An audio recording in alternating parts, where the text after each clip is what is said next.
Greetings, YouTube. Danny Staten here on the Daily Damn Blog.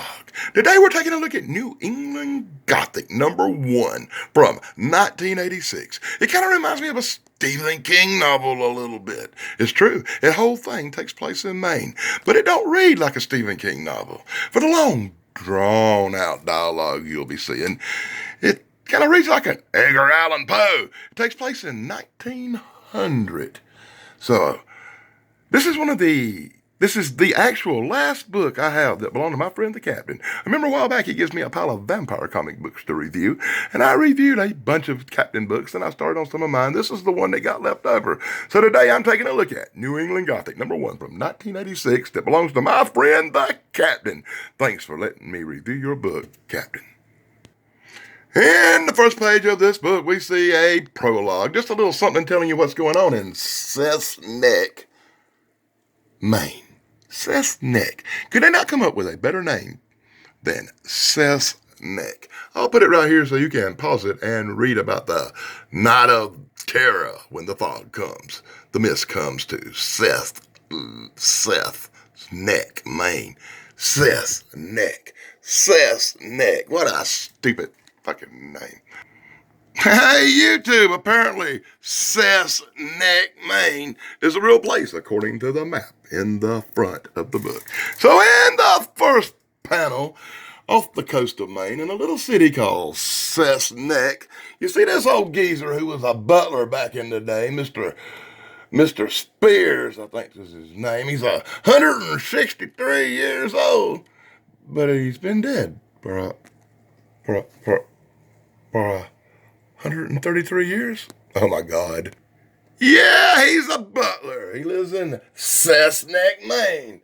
Look, he's looking at the little crusty children playing in this small New England fishing village. Look, this is his wife, Constantine. Who does she remind you of? Oh my God. This is the Mrs. Beasley. Didn't they make a Mrs. Beasley doll about her in some horrible TV show I watched once? Well, YouTube, this story's kind of like a story about a bad storm that caused a lot of shipwrecks and damaged Seth's Neck, Maine. Yeah, during the Great Storm, ships wrecked and bloody, dismembered corpses line the beaches of Seth's Neck. As I show you full panels, and by the way, I'll have to skip a few panels because this book does contain graphic nudity and violence. Well, YouTube, it's starting to sound like that beginning of a Dracula comic I did once where the mist rolled in after the shipwreck. Look, the preacher hung himself. Isn't that some shit? So as the mist seemed to drive some people insane, men and women who are normally God-fearing performed the most wicked, dreadful acts. Husbands killed wives, brothers raped sisters, and mothers cast their babies into the freaking ocean. And the great Reverend Bates hung his ass at the church. And if you want to read along, you can pause it and read the little story right here. Check out Butler Spears. He's a creeping up here like a Renfield or something. Now, that ain't the butler. That's the preacher. I'm just fucking with you. This is what happened to the preacher dude. He went up there with his little golden chalices and stuff. And apparently, this book's not about a vampire. It's about a succubus. Yep, it's a succubus. You know what a succubus is, right? So look that up on YouTube if you do not know what a succubus is. This comic book makes me want to drink liquor. It's true. I want to drink after just looking at some of this book. So basically, YouTube, the succubus, this chick here, you can read along with this if you want to pause it, enticed the Reverend. Darn, he dropped his holy water and turned him into a little dried up corpse looking like a Ethiopian starving child over here. Oh, so the old 163-year-old dead man tells us that story. And on this next page, we find out about his son. This little druggy-looking guy we'll just call Chris and his girlfriend Morgan are talking over the story about the dead reverend who they found hanging. You know, dead guy hanging. And this story just gets boring with a lot of drug-out reading, a lot of explanation. You see, old Chris, the druggie, goes home after he finds out his dad's died, and he goes to the funeral, and he looks at him in the coffin. Oh, my God, the tediousness of this book. It's in black and white too, and I'm not real fond of black and white books, as you know.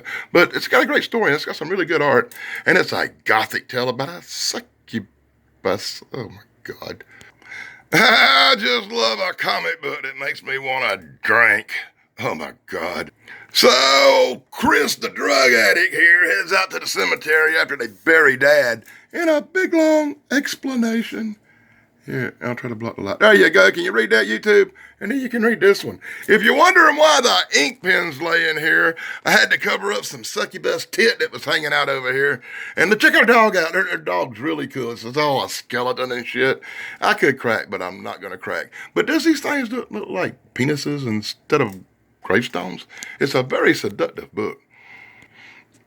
So Chris had a little encounter with a succubus in the graveyard. Chris is all drugged out. Somebody sees old Chris floating on the bed, so they think this motherfucker's all possessed like in The Exorcist, as the succubus and her vampire ghouls have a party in the cemetery. Boy, I swear to God, this reads like some goddamn Dungeons and Dragons shit. It really does. Oh, Chris over here whipping out a crossbow, a magical +2 weapon, as he hangs out with his little skeleton dog. Who the fuck has a skeleton dog? And then this goddamn butler guy who looks like an alien hanging out with Chris and the druggy Chris and the crossbow head out to the graveyard to go hunting succubuses and naked vampires. I swear to God, naked vampires.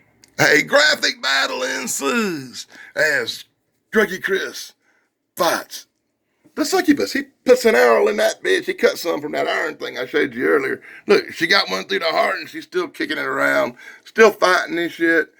They're still going. Oh, look at them ugly motherfucker. Look, he gets bit on the neck. That's never a good thing. I think one of the vampires got him, so this might turn into a vampire book after all. Oh, my God. Wow, YouTube. But them steel crossbows do bring things down, don't they? When Chris gets back to his house, check this shit out, YouTube. When Chris gets back to his house, he's got like a little demon with a D. I wonder if that's D for Danny or devil. Anyway, the little demon bitches are waiting on him. He throws some holy water in that bitch's face, and that's pretty much the end of that mother. And then him and his little skeleton dog take a nap and relax for a few minutes. Oh, my God. This book.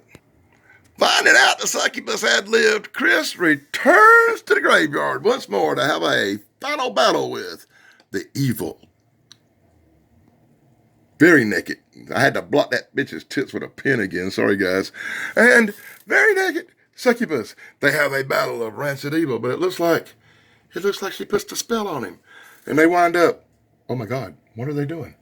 They wind up hugging. What does it say hugging right there, boys and girls? What do you think?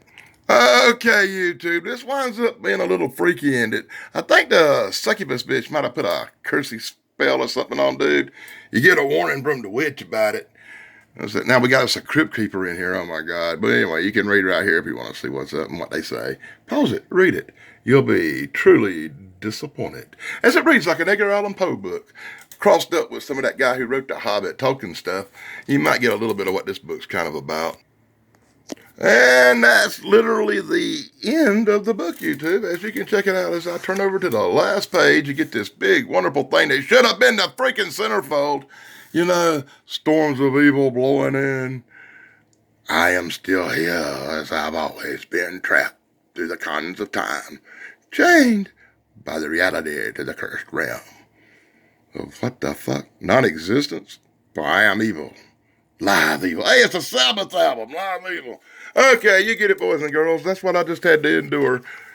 Oh, look at the cool picture on the back. Well, that's cool. Hope it don't get me blocked. You can't see nothing. Okay, YouTube. Now you're looking at it. New England Gothic from 1986, #1. I hope you enjoyed my review of the Captain's book. This is the last book I have from the Captain. Thank God. Oh, sorry, Captain, but this book, I give it a thumbs up. I like this book. It's pretty good. It's got some great art in it, but it reads like a Edgar Allen Poe book, and I wasn't a real big fan of the Edgar Allen Poe stuff much. Thanks for joining me. This is Daddy Staying saying like, subscribe, and ring the bell for Daily Dan. I gotta go now. Blog over.